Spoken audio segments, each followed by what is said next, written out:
can present my idea where emulation on an FPGA fits into the work of the standard group, where fits simulation in and where fits theoretical work in. So I'll share my screen so that you see what I'm talking about.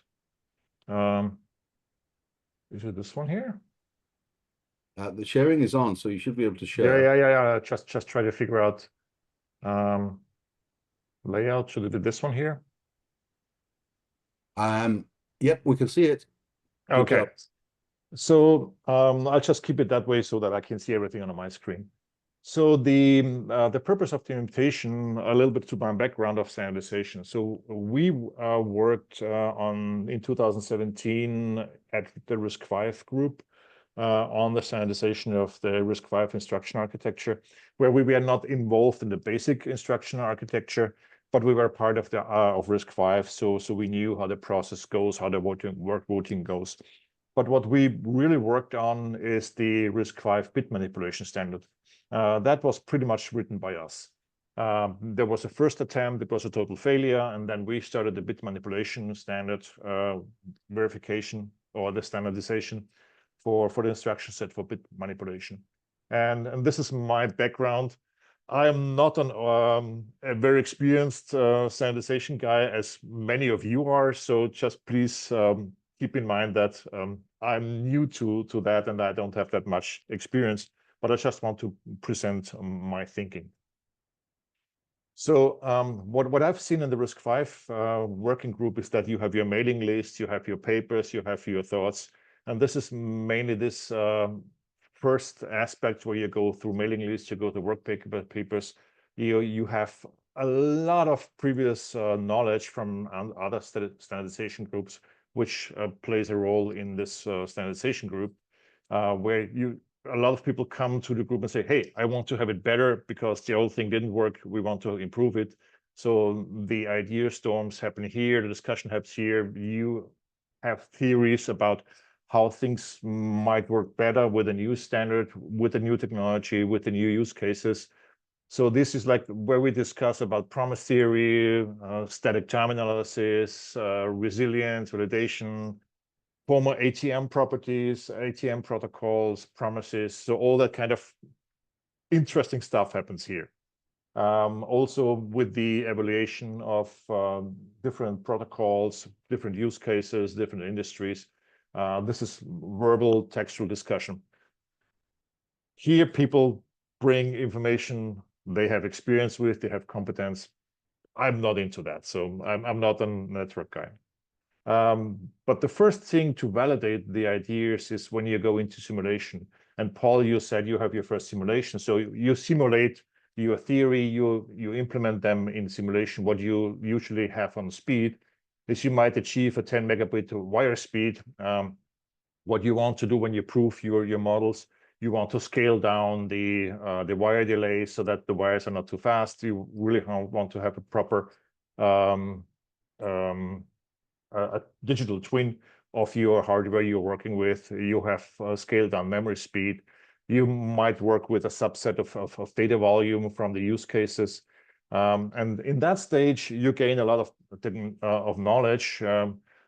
What is contradictory?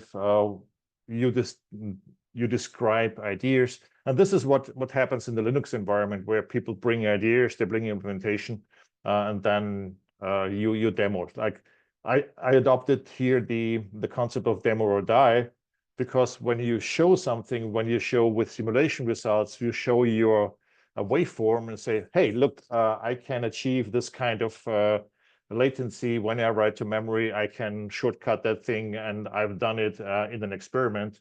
Then it's a much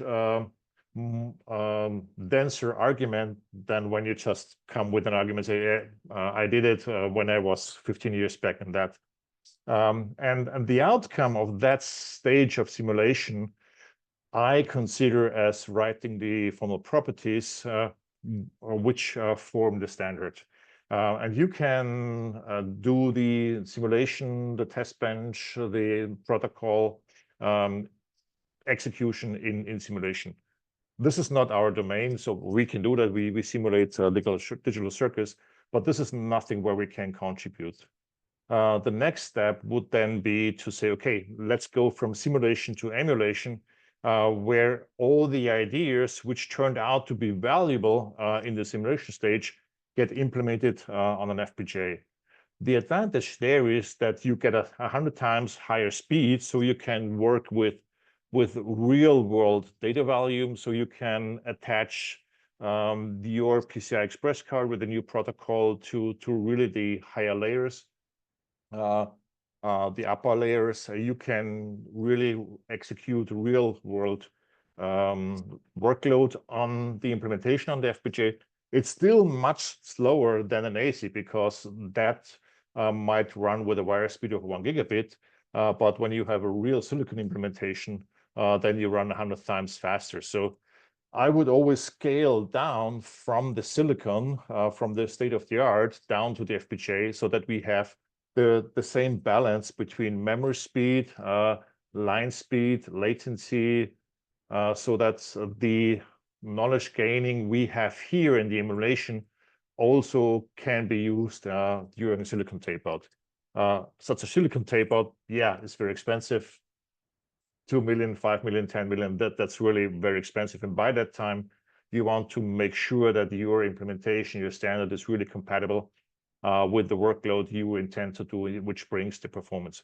What you can do here also, you can do out-of-band transparency. You can really look into the system and say, okay, how does my buffer behave? How does my latency behave? Because what we have figured out when we design something and then we put it into real world use case, you have all kind of crazy real world blocking behavior, and you want to see that. So only when you can measure, you can improve, and it should be maximum transparency. I also suggested that this stage of the emulation should be implemented. There should be a reference implementation. There should be the self-checking test bench, which against any other implementation can be checked, so that the test bench also have a proper coverage. So those are all experience we bring in from the RISC-V standardization.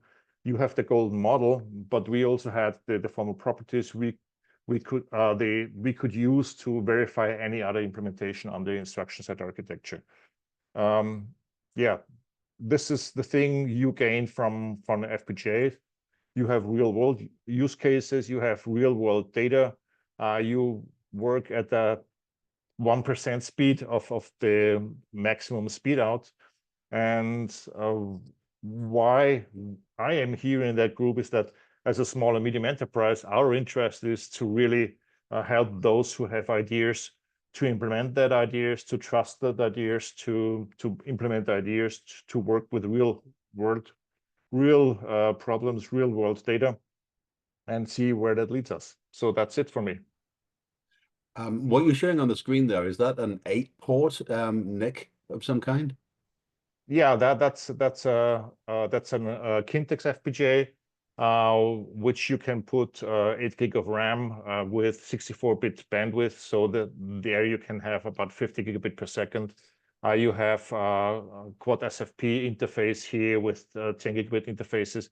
So that's an off-the-shelf card you can use to implement your atomic Ethernet implementation. That's here. That's an RTX 7 board with 1 gigabit, 8-port interfaces. So I put that here as a potential platform to try out experiments. But just the one to give in you an idea. the one in the top right, your open source tools can do place and route and do synthesis and everything for? Yes. Yes. Amazing. Okay. And do you also handle PCI Express? Yes. Perfect. Which PCI Express process on this particular card? Is that V3, V4? Well, V2? we work with Gen 2. Gen 2. Okay. One of the things that is really interesting about what we're doing here is we were actually finally able to get out of this pure synchronous domain of everything and actually exploit some of the different kind of architectures for going over timing boundaries. And one of the things that what we know from the work we've done in the past is that the protocol is an event-driven only protocol. It has absolutely no other relationship to time. So with one exception, and that is, well, what is the speed at which you're initially sending packets? And we think that one of the things that we're looking at is to say, well, it doesn't matter if it's 10 gigabit. It doesn't matter if it's 1 gigabit. And when we want to go to perhaps an implementation that everyone can start to really use in production, maybe, it should be a minimum of 25 gigabits or something. But the point is, we don't care, because the speed of the link, at least the rate at which you're injecting packets, is completely locked into the length of the cable. And when the length of the cable is longer than the length of the packet on the cable, and then all of a sudden now you've got an entirely different domain of being able to do as high performance as you want in that particular environment. But the theory behind the protocol is now 100% tested against, does it actually work? What happens when you have hazards, for example? There are some issues. So go ahead. Sorry, I go here with Mark Burgess. Time is local. And I ran some numbers. When you have, let's say, you have a 5-meter long cable, the round trip time is 50 nanoseconds. And when you run a 100 gigabit line, there's about 5 kilobit in flight during that 50 nanoseconds. So that's a lot of data in flight. And so you don't want to synchronize nodes which are even just 5 meters away.